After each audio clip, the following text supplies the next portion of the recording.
बिस्मिल्लाहिर्रहमानिर्रहीम अस्सलाम वालेकुम Sufiyan Gill tractor point YouTube channel and Facebook page तो जी दोस्तों नवा बोर लगा जी 6-7 का तो पानी का प्रैशर चैक करना सी जी 6-7 की डिलीवरी है जी तो 6-7 का ही पखा वा तो 480 फीट ट्रैक्टर है जी तो मैं कहना दोस्तों नाल एक छोटी जी वीडियो जी शेयर कर दिंदा जी तो PTO के हवाले नाल और ट्यूबल के हवाले नाल जी तो आपां तुहानूं RPM मीटर वगैरह भी नोट कराउंदे हैं जी ट्रैक्टर के अगर मीटर चलते हुए तो जी तो पानी का प्रैशर तुसीं चैक करो जी माशाअल्लाह क्या बात है जी 6-7 की यह डिलीवरी है जी तो 6-7 का ही पखा वा जी तो इन्होंने खूह शू कोई नहीं कढ़िया जी बिल्कुल जमीन के उपर पखा रखा जी तुसीं देख सकते अपनी मोबाइल स्क्रीन ते दोस्तों ये लैंकां दे नाल ही पखा जिहड़ा फिट वा जी तो वड्डी पुली पाई है जी हैवी 24 की पुली लगती है 24 या 26 की जी तो बैल्ट वाला सिस्टम है जी कोई पटे पुटे वाला नहीं जी उपर ही है जी तो आ लैंका मगर जी पा के ये पखा जी अपना तो आ जड़े है जी कोई 6 नट जड़े खोल गया जी लैंका मगर पा के कस के ते लै जाते हैं जी तो मुड़ के उदा ही लिया के इत्थे फिट कर देंगे है जी ये बड़ा वधिया सिस्टम है जी एक तो कह लो कि पखा भी सेफ्टी हो जाता जी महफूज हो जाता बंदे के घर जाके जी तो चोरी वाला चक्कर मुक जाता जी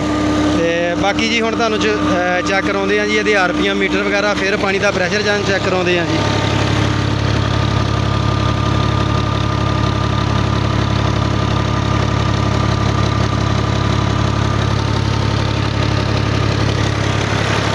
बाकी ट्रैक्टर का साउंड चैक कर सकते हैं जी दोस्तों तुसीं ये पुराना ओल्ड मॉडल 480 फीट ट्रैक्टर है जी साडे आप दे पिंड दा जी हमसाए आ दोस्त आ जी साडे ते ये उन्हां दा ट्रैक्टर है जी तो उन्हां दी आ जमीन आ ते ये अपने कमाद शमाद नूं पानी ला रहा है जी इन्हां ने अज पहले दिन ये चलाया जी इहदी इब्तदा कीती है जी ते बाकी दोस्तों बड़ा ज़बरदस्त निज़ाम आ माहौल आ जी माशाअल्लाह तुसीं देख सकते हैं जी तो एक तो खूह का खर्चा बच गया जी मतलब ईटां शीटां सीमेंट मजदूरी वगैरह जे वो सारा कुछ तो दूसरा जी पखे का रौला मुक गया जी अगर पखे नूं कोई मसला भी बन जाता ना तो खूह के विचों कढ़ना ही औखा हो जाता सीगा जी तो आह तो कह लो कि जाबी इन्होंने नवेड़ दिता जी उपर जिहड़ा पखा रख के जमीन पर जी सिर्फ वो नट खोलो तो लैंका मगर पखा पाओ जी कीलियाँ पाओ तो लै जाओ अपने घर बाकी हुण तुहानूं प्रैशर नोट कराउंदे हैं जी चैक करवाउंदे हैं किदां दा 6-7 के पखे डिलीवरी तो प्रैशर है पानी का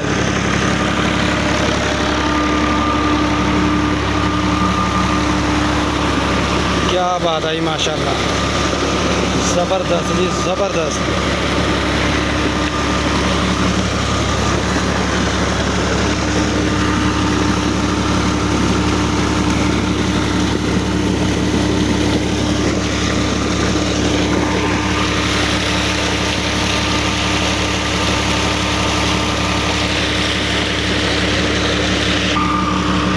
बाकी दोस्तों जे ये बोरां की गल करिए जी तो ये नलके वाले बोर किए आ सिंगल बोर कोई नहीं जी साडे इलाके दे विच मैं पहले भी काफ़ी सारिया ट्यूबलों दी वीडियो बना चुके हैं जी तो साडे इलाके दे विच कह लो कि जी सिर्फ 2-3 ट्यूबल है जी जेडे सिंगल बोर आ सिंगल बोर इस करके नहीं साडे लोग करते जी साडे पानी नहीं इत्थे फैसलाबाद का चंगा जी खास कर साडे इलाके का जी पानी नहीं थले का नीचे का जोड़ा जमीनी ठीक जी तो सिंगल बोर का जी क्योंकि 80-90-100 फुट से या 110-20 फुट से जोड़ा पानी है जी वो बहुत ज़्यादा इत्थे का नमकीन भी है तो कौड़ा भी है साडे जोड़ा नलके वाले बोर तद करते हैं जी 50 तो 55 फुट के दरम्यान जोड़ा पानी है नहीं वो मिठा वा जी तो इस करके दोस्त ज़्यादा तरजीह जी कह लो कि नलकियां के बोरां नूं दिंदे आ जी तो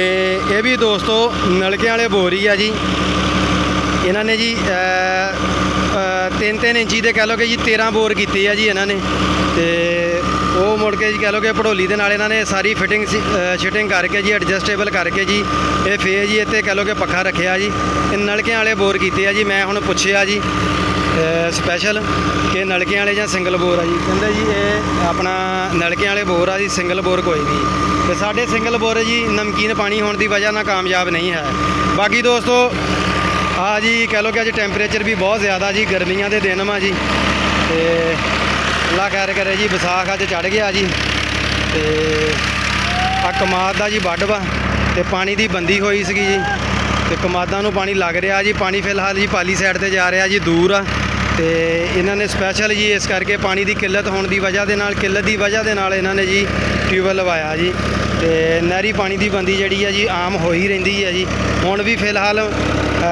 ਇਸ ਟਾਈਮ ਵੀ ਬੰਦੀ ਆ ਜੀ। ਤੇ ਬਾਕੀ ਦੋਸਤੋ ਵੀਡੀਓ ਕਿੱਦਾਂ ਦੀ ਲੱਗੀ ਹੈ ਲਾਜ਼ਮੀ ਕਮੈਂਟ ਕਰਕੇ ਤੁਸੀਂ ਦੱਸਣਾ ਜੀ। ਤੇ ਦੋਸਤਾਂ ਦੇ ਅੱਗੇ ਇੱਕ ਰਿਕੁਐਸਟ ਹੈ ਜੀ, ਜਿਹੜੇ ਦੋਸਤ ਚੈਨਲ ਤੇ ਨਵੇਂ ਆਉਣ ਵਾਲੇ ਆ ਜੀ, ਉਹ ਲਾਜ਼ਮੀ ਭਰਾ ਚੈਨਲ ਨੂੰ ਸਬਸਕ੍ਰਾਈਬ ਕਰਨ ਔਰ ਬੈਲ ਆਈਕਨ ਨੂੰ ਔਨ ਕਰਨ ਤਾਂ ਕਿ ਕੋਈ ਵੀ ਵੀਡੀਓ ਅਪਲੋਡ ਕਰਾਂ ਉਹਦਾ ਨੋਟੀਫਿਕੇਸ਼ਨ ਤੁਹਾਨੂੰ ਬਰ ਵਕਤ ਮਿਲਦਾ ਰਹੇ। ਬਹੁਤ ਸ਼ੁਕਰੀਆ ਜੀ। ਅੱਲਾ ਹਾਫਿਜ਼। Thank you for watching tractor point.